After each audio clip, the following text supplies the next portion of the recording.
were you big Sopranos Yes. devotees? Where do you rank it on best TV shows, top 10 TV shows of all Number time? one. Number one, Sopranos. Yep. Yep. Okay. And I will admit that Breaking Bad, I think, was a better show, but I'm keeping Sopranos at number one because I don't think a show like Breaking Bad. Because you're afraid. You're afraid. I'm afraid of Right. Ray Abruzzo whacking my ass. And you know that Walter White's dead and there's no way true. he's coming out. No, I actually loved the Sopranos ending. I loved it. I did too. Yeah, I love it. But I'm keeping Sopranos at number one. I also liked Game of Thrones. Yes, I and never watched that. I got ridiculed and mocked for that. I never watched a single second. And Game of Thrones was by no means The Sopranos, but I also I put it in my top. I'll put it in my. I guess it's in my top 5 in any order you could scramble them because Breaking Bad was amazing. Right. The Wire I still think is one of the greatest shows I've ever seen. Wire's great. Sopranos was amazing. But none of these shows would have happened if it wasn't for The Sopranos. That's why I keep it at number one. Yeah, I mean, people would race home for Sunday, Sunday evenings to watch. Sopranos changed how TV works. Yeah, it was. I mean, it was amazing. Plus the acting to me, you just had the best of the best on that show. I mean, Gandolfini with Edie Falco and Lorraine Bracco. I mean, the chemistry that he had with those two. It was just, and Michael Imperioli is one of my favorite actors too. I think he is just a fantastic guy. I've liked him in everything I've ever seen him in. The cast is great. Yeah, I mean, it's absolutely. just a great show. Unbelievable. I'm actually going to start. I got to start it over again. Watch the series from the beginning again. I've watched it. Oh, look at that! He's there. Hey. Game of Thrones. Yes, I got ridiculed and mocked for that. I never watched a single second. Oh, he's watching us. Yeah, I'm watching it. Sorry. Ray Abruzzo is here, ladies and gentlemen. How are you, sir? That's what made me come on early. I had to get in. I just caught that little. Took me a while to figure out where you guys were, but as soon as I clicked on, I hear, maybe it's the best, maybe. So I decided to jump in. He figured I got to end this train wreck before it gets any worse. Before it's going to get any worse. You realize you guys are going to owe me for saving you from every Sopranos fan around the world who was about to, find out where you guys live. Fair point. Wow. I'm only half kidding. You think it's pretentious that I'm wearing sunglasses? I'm just trying to sell the whole thing that I'm in sunny Los Angeles and you guys are freezing your asses off. Well, yeah, because you know what it's like. You're a New Yorker. You're just a flat leaver who went over to California. Yeah, I think we call ourselves the fair weather friends. So thank you for joining us this morning, Ray Abruzzo. We're very excited to have you on. I'm coming at you full force right off the bat. Oh shit! Why the Cowboy Boots? Why? Oh, in the show. Yes. Well, first I'm gonna. Okay. There's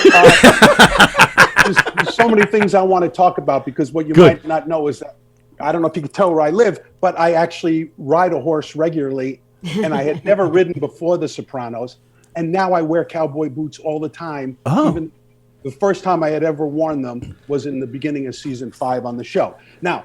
After I did the first 2 episodes in the end of season 4, and that was supposed to be it. We didn't know the character was going to go on. And then when they brought me back, I went into wardrobe, and Juliette Poloska, terrific costume designer, I walked into the wardrobe room, and she had like these Western shirts and cowboy boots and a big belt. And you're in Florida. And I'm thinking, no, the character I think had already moved up from Florida. But I said, what's this about? She said, David Chase just wants you to wear cowboy boots and a cowboy belt and cowboy style shirts. I said, why? And she goes, David Chase wants that. So I didn't question it, but I figured it out within minutes, actually.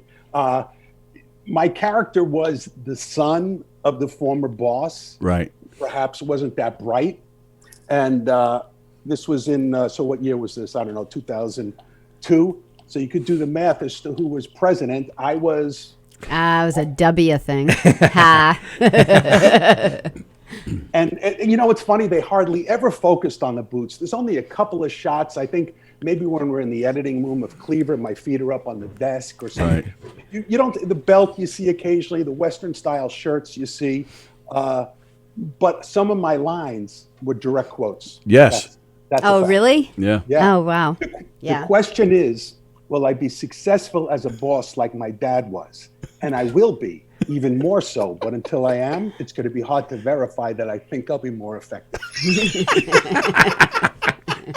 I remember reading that line. I got to the set, and I said to Terry Winter, I think he won 4 Emmys for for The Sopranos, and he went on to Boardwalk Empire, and he's just a terrific writer. He wrote Wolf of Wall Street as well. But I went on the set and I said, Terry, what's this? He goes, just say it. So I was like, okay. So, and then I found out later it was a direct quote. The quote was, will I be successful in foreign policy like my dad was? And I will be, even more so. But until I am, it's going to be hard to verify that I think I'll be more effective. And we all know, historically speaking, historical changes have come out of war. So right, yes. Yeah. So that's where that came. That's where the boots came from. But as I told David Chase recently on one of these reunion things we did, he had some kind of vision, because after that, I became a horse guy and I ride all the time and wear cowboy boots. That's so funny. Wild. Where in LA are you, ish? I'm in Topanga Canyon-ish. Oh, nice. Yeah, that's nice. Yeah. I was in Orange County for a while, so. All right, there you go. Yeah, it is weird Different moving vibe. from New York to California. It takes to me, it took like 10 years to get used to it. Oh, at least. From my 10 first easy. My first few years here, I used to watch The Taking of Pelham 1, 2, 3, the original movie. Right, yeah. Over and over, just because I was jonesing for New York. Yeah, you feel like really out of place for a while, and you have to tell people, like, if you're not going to put in 10 years, like, don't try it. just because you're going to have like 10 years of sadness. Well, even after 10 years, sometimes I'll be driving here and I'll be saying, well, how do I know where I'm going? I don't live here, but it's like, I've been here a long time. So, it takes some, I'm still kind of a newbie. Walking the street. Yeah, I'm a newbie after. You're a California newbie. But everyone is. That's the whole thing. Like, it's like a mindset. You just have to know, like, no one really belongs there. And then once you kind of like wrap your head around it, then you relax and you're okay with it. Yeah, I'm just, after 30-something years, I'm just kind of settling in. And what drew you to going there? Because I know you were raised in Queens and you're a big theater guy. So what was it? Hoping to get bigger roles on TV or movies or something? Yeah, well, I came out here just on a lark for a couple of months. I did a sublet, and then it was just the lifestyle that kind of took over. And then I did see that there was much, back then there was very little TV work in New York. Right. And I don't know, it just the lifestyle kind of felt good to me at the time. I lived in I went from living on East 6th Street, New York, between 1st and 2nd, where I used to literally looked out the window and saw a guy breaking into the apartment across the way, to living in a little apartment on the beach in Malibu, where I saw dolphins and whales. Right. So it was like, let's see. So, coin flip. Yeah, but I crave those days back in New York. I love those salad days, as they said, when I was living, working in a liquor store on 15th Street and 3rd Avenue, right by the Bowery, and living on East 6th Street. Those were great days. Oh, absolutely. I love it here. Those are long time ago. Days long. I mean, that whole area, East Village now, from when I was living there. Oh yeah, it's so different. I was paying $175 a month. Wow. Jeez, that would be just for the bathroom. You could now. add a zero and it would be horribly smaller than. No, that's use of the elevator gives you 100. Yeah, you get like a walk-in closet for that. And this didn't even have this was on the 5th floor walk-up, but it was a great little place. I wish I still had it. So. Wow. So, all right. So I have. So it's very interesting. So I know I've heard your story about how you got into acting. It was really just because you saw the girls in the auditorium. Yeah, you heard that story. Yeah. So I guess should I tell it again? Oh yeah, if you want. I mean, yeah. You guys are into comedy. Does it really help when somebody gives the punchline? You're right. My apologies. Have you met Tony? Right. So tell the joke where the priest says orgasm. I was just tying my shoe. Okay, so you saved so much time. You know what? Let me tell you what Ray did to me. Even trying to set this up, I'm emailing him and I'm telling him when we're on the air, and I said, Monday, Tuesday, Thursday, Friday. That's when we're on 11 o'clock our time. he writes back an email. All right, well, I can do next Wednesday. That would work. And I'm like, and he totally got me. I'm looking. I'm like, son of a bitch. I freaking said Wow, we're not on. he is stupid like George W. Bush. And Okay, where's the end? You lasted longer than most. I can't find that button. I'd be gone. So I wrote back. I said, I'm sorry, but we're not on Wednesdays. He's like, yeah, I'm messing with you. I'm like, son of a bitch. All right, so I'm going to shut up now. And yes, tell us your story at school, how you got into acting. Well, now I did audition for the first play, and my motivation was when I looked in the auditorium, it said, auditions today, and it's all the pretty girls were in there. So I walked in, and that's why I went in. But once I got the part, then I got bitten by the bug, as they say, and so I guess I was 14, and I never looked back. I mean, I told my parents I was going to go to law school. I went to St. John's University with that intention. I kept telling them, I'm going to go to law school, but never. But you already had the bug in high school, and you were raring to go, huh? Yeah, and I did. We even started even after my first summer in high school. We started a summer theater just with kids in Middle Village, and we took a church gave us an auditorium, and we ended up raising money from the National Endowment on the Arts and the Queen's Endowment on the Art. And we were just a bunch of teenagers, and we would do 3 or 4 plays a year, build the sets ourselves every summer, and just live in the theater. And so I did that, and then that was it. And then I went to St. John's, like I said, so my parents would think I was going to law school. And if my mother's watching, she thinks I'm a lawyer. So You're an LA lawyer. Right. I was on LA Law. Right. You show her LA Law and scenes from the practice. You just keep showing that to her. Look, Mom. That's true. You're like, I have to have this role because my mom's watching. Don't even pay me. I just wanted her to see me as a lawyer. It's so funny how your parents or your mother or anybody, how they see things in this business. I remember my mother, like 10 years after I was on an episode of what the hell, Riptide. Remember Oh, sure. Yeah. So anyway, I had kind of, long hair, and I remember my mother saw a Riptide, a rerun, maybe 10 years after it was on, and she calls me, she goes, I just watched that Riptide. You really do need to get a haircut. I know it's COVID, but there has to be a barber open in LA somewhere. Cut it yourself. Look at me, even this. I got one so far in the COVID thing, but it had gotten pretty long there a couple of months ago. I went almost 11 months without a haircut. Yeah. Tony, how long for you? Yeah, it's been a little longer than I think. Yeah. Nice. But talking about doing things, for girls, I've done that too. With lots of girls like to watch soap operas, and my ex-wife used to watch General Hospital. So of course, if you want to get laid, you watch whatever she wants to watch, and that's actually where I first saw you. You were on General Hospital for a while. No, I was on Dynasty. Dynasty? You were in General Hospital too, weren't you? I'd remember. No, but I understand why you're making the confusion, because I played Emma Sam's boyfriend on Dynasty, Fallon's boyfriend, and she originally started on General Hospital. So maybe you weren't you a detective, right?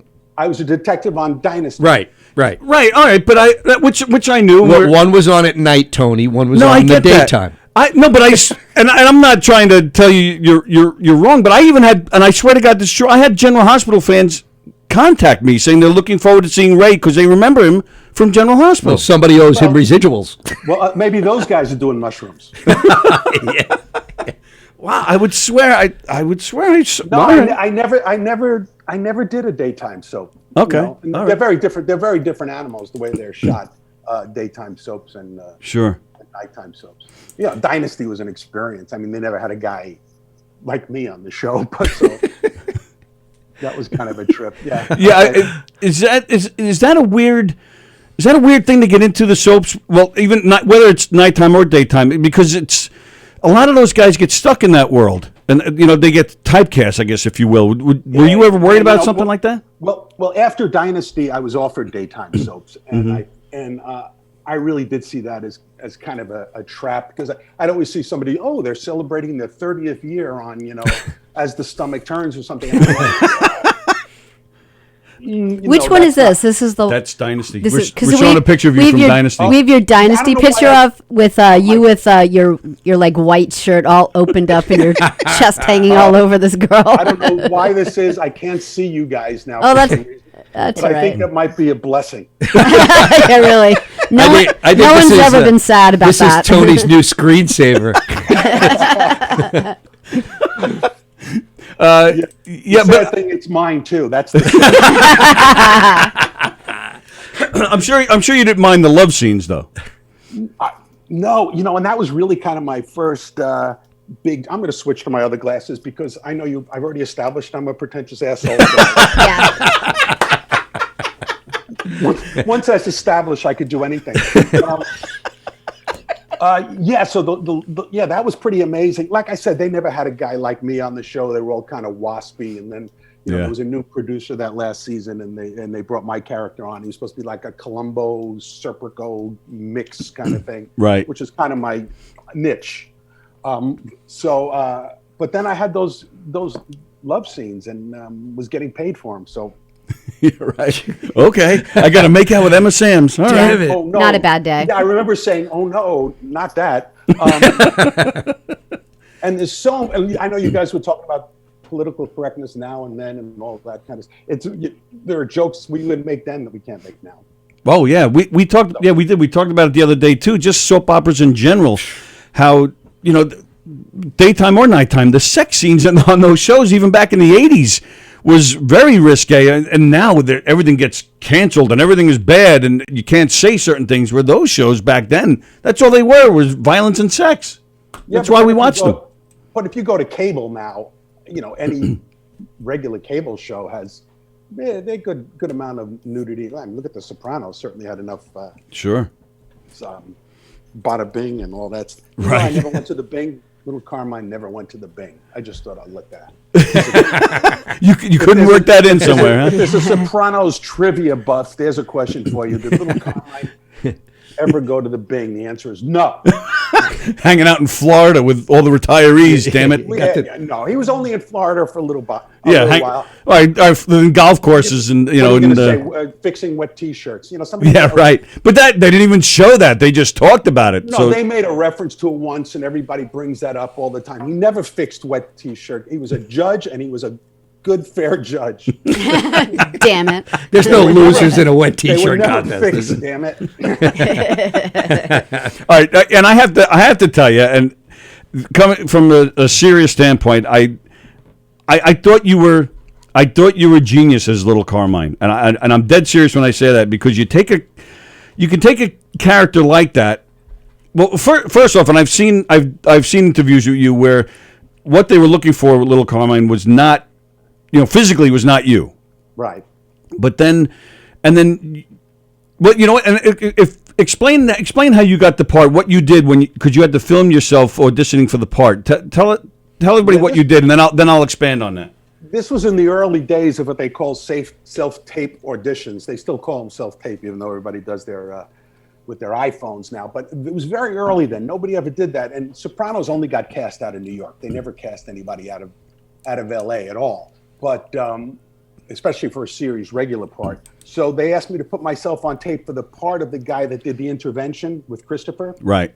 Elias Cotillas did it. He did a great job. It was a one episode deal, and I did it. And in those days, I had to videotape myself on a compact VHS, transfer it to VHS, and FedEx it by 4:30 that night to New York so they could watch it the next morning. So, I had to borrow a camera, then find somebody to read off camera, and then, so I didn't get that part, and I was pretty crushed, but they said, well, David Chase liked you, maybe something in the future. And I thought, yeah, I've heard that every time you don't get a part. They say, no, they like you, but maybe for something else. But then a week or so later, maybe who knows how long, they said, David wants you to read for this part of Little Carmine. So I read the breakdown. It said Little Carmine, anything but little, upwards of 250 or 300 pounds, sweating profusely with the twitching eye. Yeah, the twitching eye got me. I'm like, how many actors can you ask to do a twitching eye scene? I said, boy, does he have my number. So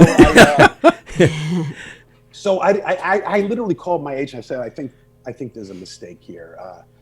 This has to be wrong. They said, no, David Chase specifically asked for you to audition for this. So they gave me kind of a hint that he's smarter than he thinks he is, that he uses big words. So I didn't know. I just came up with the idea of mispronouncing Versailles as Versailles. Right. And on my audition tape. And then I transferred it to VHS. I swear to God, I got to the mailbox place as the FedEx guy was pulling away. And I just... You're like, please. and then I got the part. So because they liked my take on the character, that I understood the humor. Yeah, you got it. But it's not only the humor is, because they all, let's face it, they weren't all Rhodes Scholars there. I mean, right. Tony said he had an albacore around his neck. They all, very few of them didn't have their share of malaprops. But for some reason, little Carmine's level of malaprops kind of took off. But it was, it came from the writing. The writing was so good. And I made it early on that I wasn't going to try to play this for the jokes, that he's really making a point.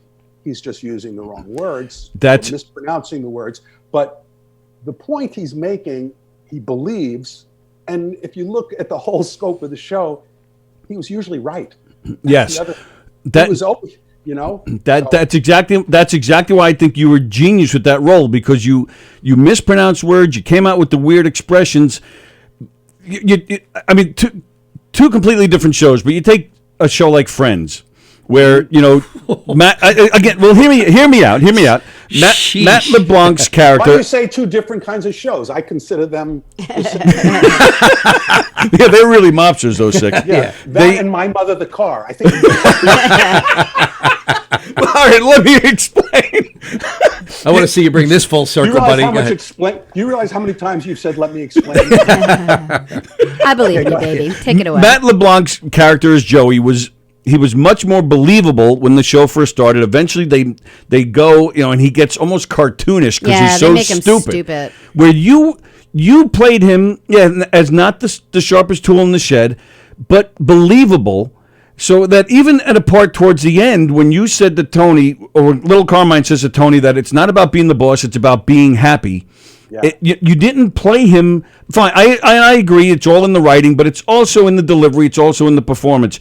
You made him not the sharpest tool, but when he can say something as profound as it's not about being the boss, it's being happy, and having that really affected Tony. So totally. He would have killed it. Tony's whole world would have been. He would have killed for that. Right. He would have killed to be happy instead of. And because of how you played Carmine, it made it believable that he can say something as stupid as Versailles, but also as Versailles, but also say something as profound like that to Tony. And the character really did care. He's always trying to be the peacemaker. You made it believable without going too far. And I personally think that's really hard to do. I've done some acting, nothing on your level. It's all local stuff, but as an actor, I appreciated that, and I really did. I thought you nailed it, completely nailed it. Thank you. Yeah, I made that choice early on that regardless of what he's saying, he believes it, and it's important, and and he also there were so many levels. That scene in particular, I think, is really deep because it actually resonates even into the very last scene in the show, where I think AJ says something about, "Dad, you always said something about enjoy these happy moments because that's what's important in life." And I think that reverted back to what little Carmine had said to Tony, and you could see the look on Jimmy's face when I say that to him about it's not about being boss, and about the fact that my wife doesn't want to be the wealthiest widow. I think that really did. Yeah, resonate. he didn't want to be. He didn't want to be the boss. Which is great. If it was framed in the context of mellifluous box, it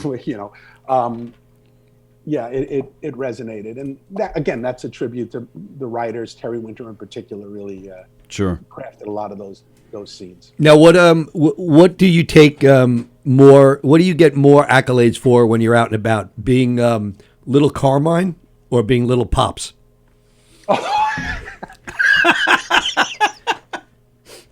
Well, you really dug for that one.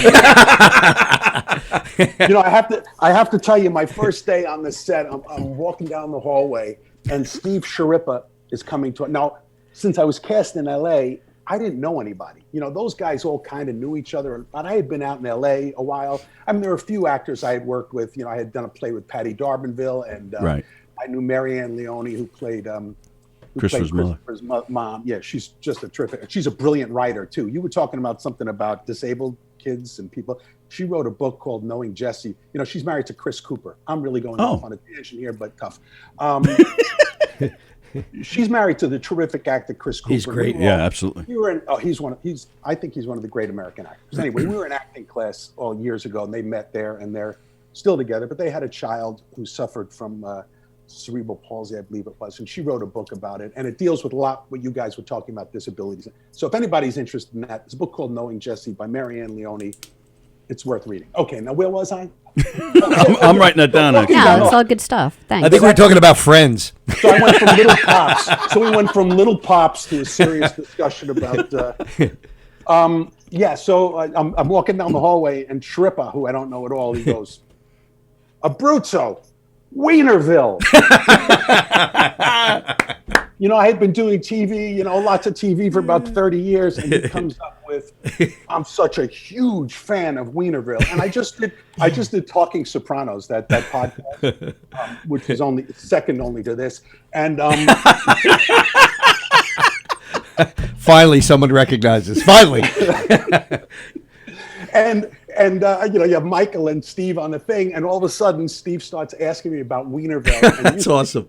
You see Michael just go, what are they talking about? He didn't know. And because Sharippa was a huge Wienerville fan. So for the people that don't know, it was a kid's show on Nickelodeon in the early 90s. And I in the late 70s, I was also a writer and a director in the theater. And I worked with a comedian named Mark Wiener. He was originally a mime, and I helped him write his act and go into the clubs. And then he ended up with a show on Nickelodeon, and they brought me in to be the head writer. And then I also did a couple of the puppets. Look, my hands automatically went to do I know. You're like, and I was a puppeteer. Right away, you go into the. This was Louis. Pops. So I was a mime. So I have that going for me. So little Pops wasn't the inspiration for Little Carmine? No, I wouldn't say he was the inspiration, but I draw on it. You know what I mean? It's like I draw on the important elements of my life to fill out any character that I'm working on. So, yeah, Little Pops. I got a question for you because I'm a big fan. I'm a big sports guy, and I was reading that you did Lombardi, correct? Yes, you did. Yeah, I was wondering if you could tell a little bit about that because I mean I've watched a bunch of stuff on Lombardi, and he had such a unbelievable personality. Oh yeah, like the guy they said I didn't realize he yelled. He didn't have an time. off switch. Like he was just all motivational. So I was wondering if you could tell us a little bit about that. Yeah, my friend Dan Lauria, we've been friends for a million years. He was the father on the Wonder Years. Wonder Years. So we've done a lot of theater together. We had a play reading group that we did out here in LA every Monday night for 10 years. And everybody on the planet read. I mean, we read with Charles Durning, Jack Klugman, Joe Monte, everybody, Peter Falk, everybody would read. Anyway, so Dan's really dedicated to the theater. So then he ended up doing Lombardi on Broadway. Right. And then there was a period of time when they thought the show might go on the road, and they were looking for somebody that would either take it on the road or take over in New York. And Dan, so I went to New York to watch the show and see Dan in it, and I saw it, and I thought, there's nothing in me. There's nothing here that I feel any connection to this character whatsoever. It's just not me. Dan, you're the guy. Forget about it. They'll find somebody else at the time. Anyway, the show ended up closing anyway, but the first time it went out of town, they called me and they said, "Are you interested?" And I thought, well, out of town, I'd like to give this a shot because it's a complete challenge. It's like I said, I don't have this immediate connection to the character physically, vocally, any aspect of it. So I took it, and it took me a few weeks, but then all of a sudden, I kind of did a makeup test. I put the space in my teeth, and I cut my hair, and I made my hair gray, and I put on a little weight, and you put that hat on and those glasses, and all of a sudden it's like, I'm starting to feel this guy, and I put a football in my hand, and the other actors were so supportive, and it did really click for me. And it was a big moment for acting, because it was like, okay, here's a real challenge. We always gravitate to things that resonate with us immediately as we read it. If the engine starts going while you're reading, you're thinking, okay, this is a role I want. And that one didn't have that, but I found it. And that was kind of more rewarding than things that come easy, because and as far as the yelling, I remember calling Dan and I said, Dan, I'm working on this, but boy, you do 8 shows a week, and in regional theater, you tear your vocal cords up. In regional theater, you do 2 on Saturday and 2 on Sunday. Right. So you got those 5, Friday, 2, and then, so by Monday, and your only day off is Monday, and the character does yell. And I remember thinking, Dan, how do you do this? We discussed how physically you protect your voice. And I'd always say, I think I found a line I don't have to yell on. And then the character's next line was, why are you yelling? It's like...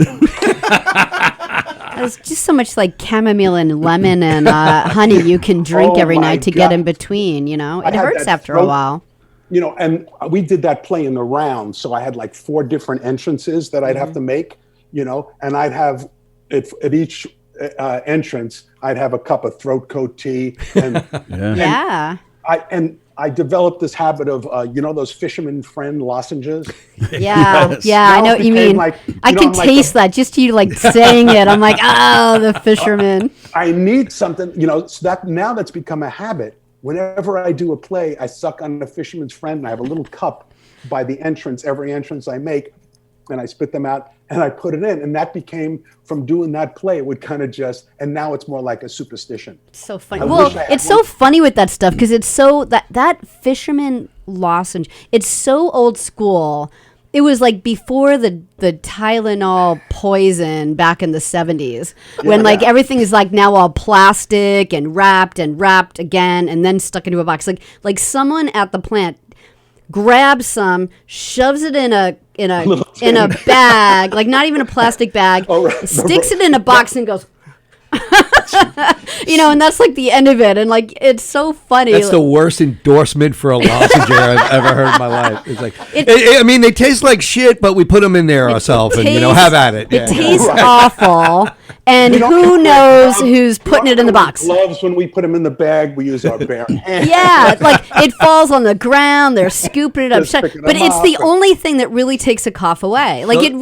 Those are the same people who works. use baking soda to brush their teeth with, right? Yes. Yeah, that's it. Yeah, just that. Yeah. So Ray, when you watched the Super Bowl this year, you were like, because they had that whole intro with the a guy playing Lombardi. Do you know how many people called me and asked me if that was me?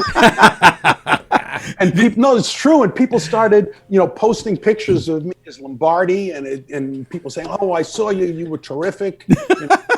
You say thank you very much. Well, no, I'd say thank you if I went to the mailbox and the check was there. But yeah, right. Well, it's coming in with the General Hospital money.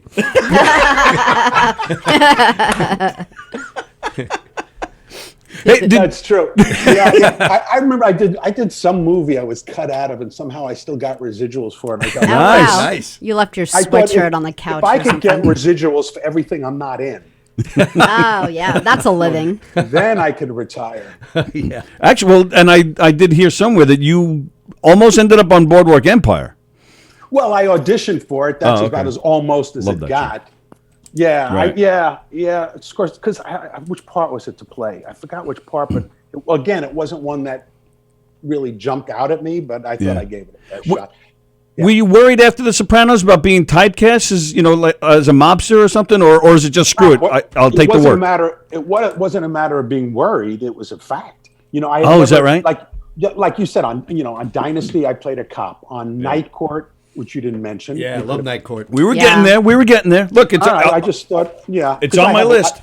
Okay, so another beautiful woman, Marky Post. Right, she's beautiful. Yeah. So I played a lot of cops, and then I was on The Practice for 6 years, playing a homicide detective. So I played mostly cops and lawyers up until that point, until The Sopranos. The only time I played a mobster was I did the play Vesper's Eve, and I played Lucky Luciano, but that was years earlier. Other than that, I never played mobsters. But even on The Sopranos, you weren't like this gruesome mobster. You were like mobster light. You weren't this awful character. You had reason, He was just born into it, and who knows what else he would have done. But after that, there was a real dry period. It worked. It was really a double-edged sword. there were the shows that say, well, we don't want, he's a mobster, but we don't want to cast somebody from The Sopranos as the mobster because then they think we're just trying to do The Sopranos. Right. Then Yeah. the ones that say, oh, he plays a mobster, we could just plug him in and people will know he's the mobster right away. So it didn't really work in my favor. And I didn't work after The Sopranos. I wouldn't get any of those cop and lawyer and doctor parts that I had been doing before because obviously I'm so educated. And that wasn't a joke. Sounds like we were really close to getting Wienerville too. like this close. So it was really a double-edged sword, and I didn't really want to do, real mobster parts on some crummy TV show. So sometimes I would just turn them down because I could at that point, and then I couldn't anymore, so I started doing them. Any one season show, oh, they need a mobster, okay, I'll do it. And but a lot of times if they wanted a mobster, then they'd also go with those bigger guys, that look at the part more than unless it was, sometimes I played bosses and things like that. But so it really was a double-edged sword. I actually was writing a piece called, I was at the gym one day and I was kind of depressed because it was like a long time that I wasn't working after The Sopranos. And I thought, wow, The Sopranos, my career set, I'm going to be working from now on. And there was a long period of time where I didn't. And somebody said, how you doing, Ray? I said, I'm actually not doing so well. I'm suffering from PSSS. And they said, what's that? And I said, post-Sopranos stress syndrome. And several people at the gym laughed. And I thought, oh, well, there's a little something. So I started to write a piece about, because there really was that. Unless you were those guys, the main guys, the guys in the cigar aficionado ads from the show. Right. They could go off it, but I was just like always the next guy. It's like if the frame was bigger in those magazine articles, I'd be there, but it's like, okay, I'm right there. So I just missed being able to really ride the wave like some of those other guys did. And I wasn't on long enough to be able to retire and make a lot of money and buy a house, so... So it was a double-edged sword, but now as time's gone on, it's actually, I'm finding more results from being on The Sopranos now. The popularity now is mind-blowing. Oh, really? Yeah. Oh, I think it was the most watched binge show during the pandemic, as somebody said, and all over the world. I mean, I do these cameo videos. I don't know if you know what they are, but Yeah, we do. I do a lot of them, and they're all for Ireland and England and Australia. Oh, that's Tons. great. I did one from Mallorca, Spain. I did, it's huge. It's just, and these are kids. They'll say, oh, it's my friend's 21st birthday. He's watched the show 3 times. It's like, the show's been off the air since you were 4. But they know every line. So it's really had a whole new life. And I'm riding it because you know what? It was an important show. Oh, yeah. I feel incredibly grateful to have been a part of it, and there you have it. But even sometimes, being you were a regular on The Sopranos, but like you said, you were just outside, the magazine covers.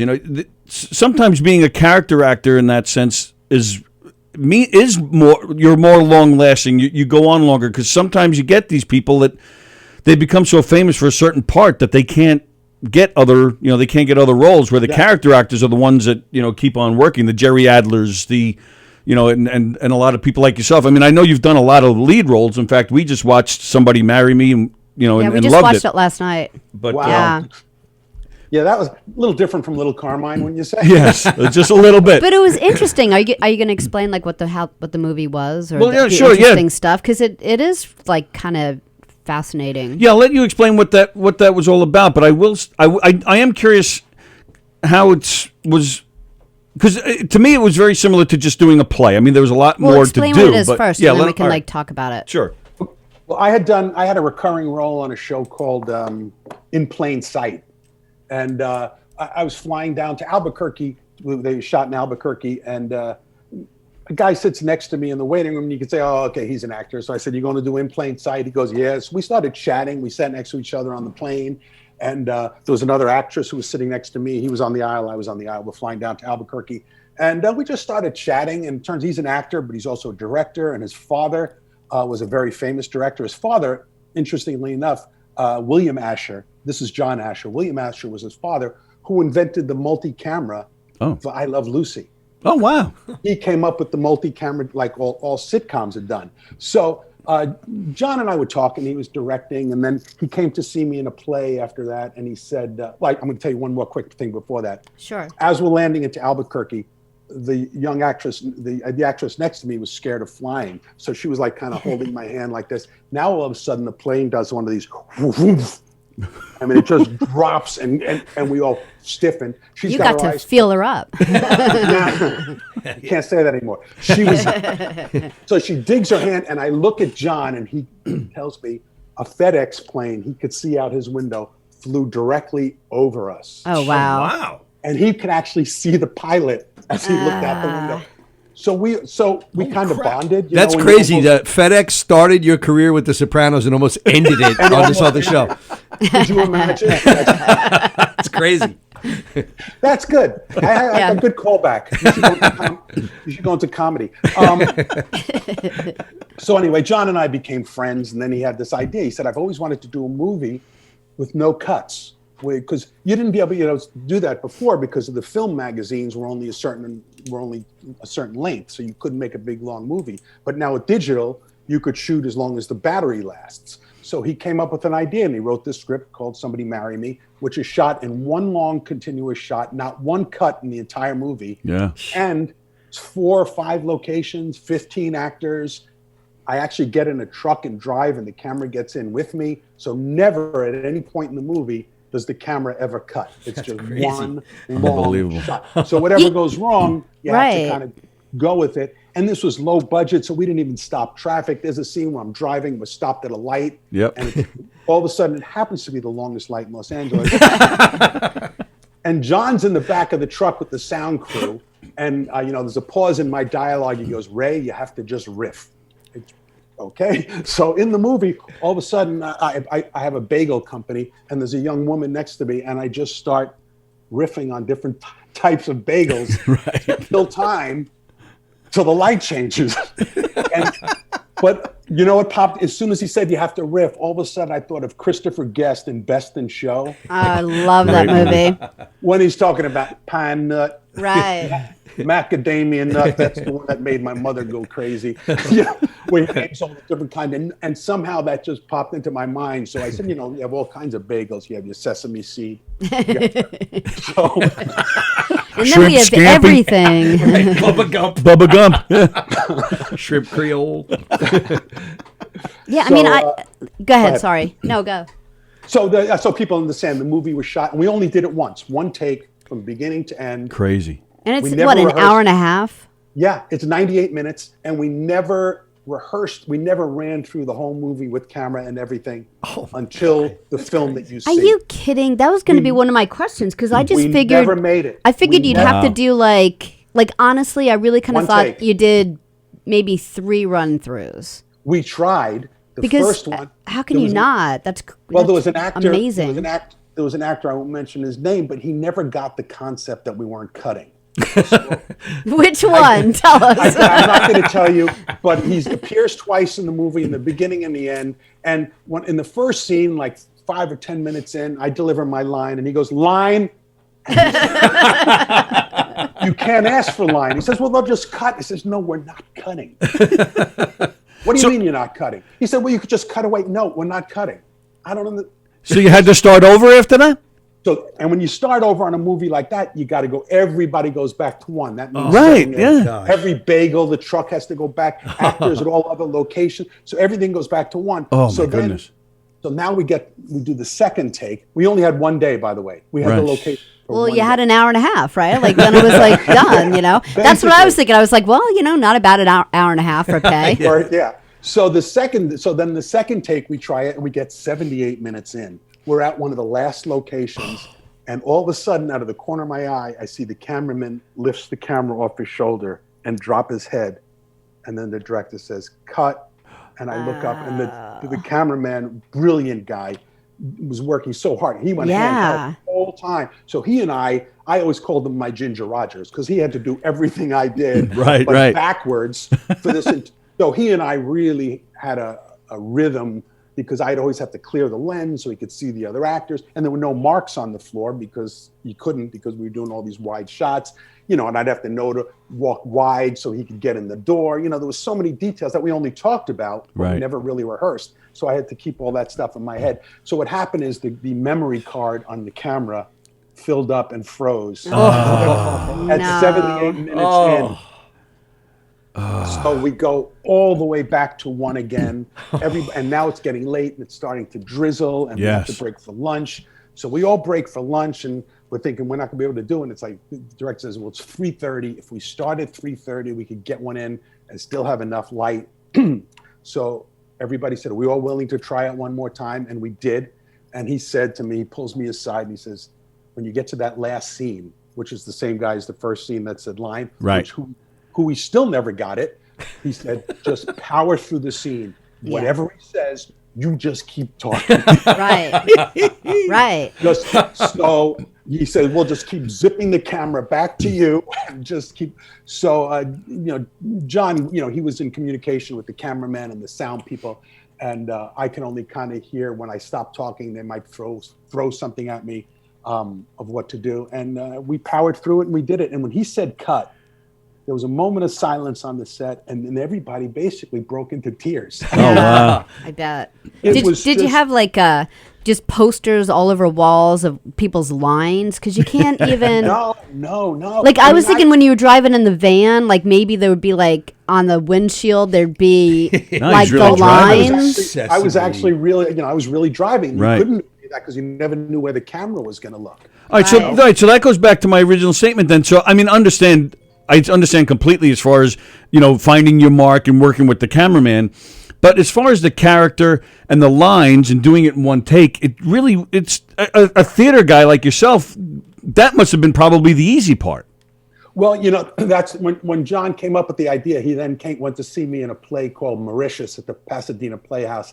And I think in that play I had an 8-page monologue in the second act. Wow. Which was, and, once he saw me in an hour and a half play, he thought, well, this guy could do it. Because, there's some great actors that just don't have the facility in the it's really difficult. Separate skill set. It's not better or worse. Sure, right. The poor camera guy, I remember when the movie first starts, you could just tell that he's just walking, the movie kind of jumbles a bit. I'm like, this poor guy, whoever is stuck with this, he's probably like people, get out of my way, Yeah, what he did was just, I bet when that was over, like you said, you burst into tears. But I bet even after that, you're like, man, that was so much freaking fun. You remember back in the day, they were talking I saw something on Hitchcock one time, and they were saying how he did that, didn't he? Well, he tried to, but Ray brought up, they didn't have the equipment. Right.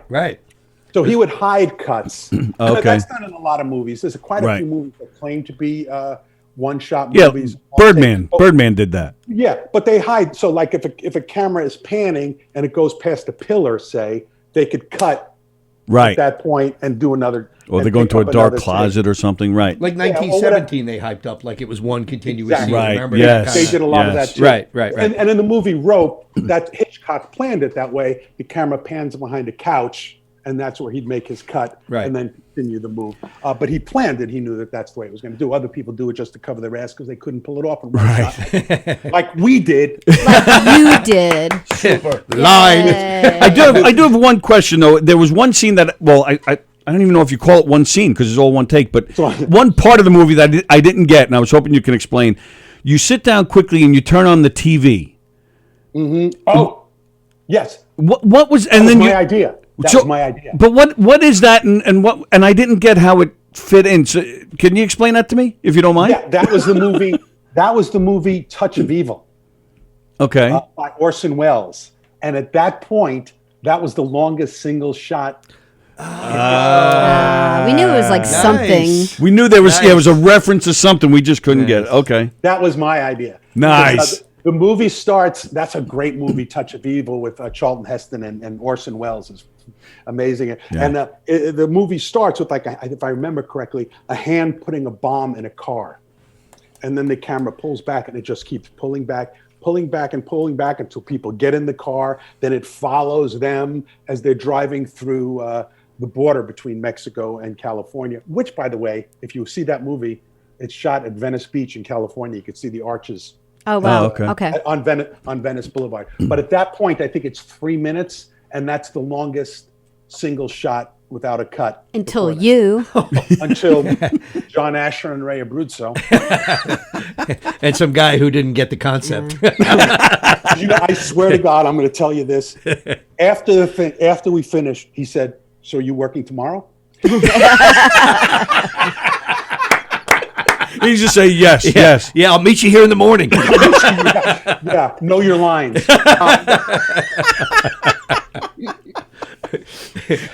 All right, great. All right, so we're gonna let you go in just a second. I have one last question for you, because I'm You curious. really have to let me go because I got someplace to be in October. Oh, you know what? That I wanted to ask you too. During this time, because things are starting to slowly open up a little bit here. Anything going on In New York, how's it in Yeah, like California? any theater? You have anything going on there? Don't forget it. Theater's going to be the last thing to open up, and bad. it's it's funny because since I know theater's going to be the last thing to open up, I'm jonesing to do theater. I bet. Now more than I ever have. There's just something so exciting about that. There's some things. I know some people working. You know, they're working under very unusual conditions, masks, and people Sure. getting tested and all that. I actually got both shots. Ow! Okay, it didn't hurt. Yeah, good for you.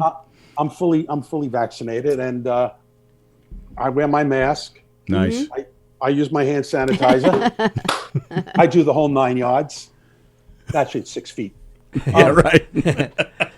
Sorry, I'm recycling something. Is that okay to recycle stuff on your show? Sure. Anyway, That's all we do. Every day. Every day. So I wanted to ask you. that doesn't surprise me.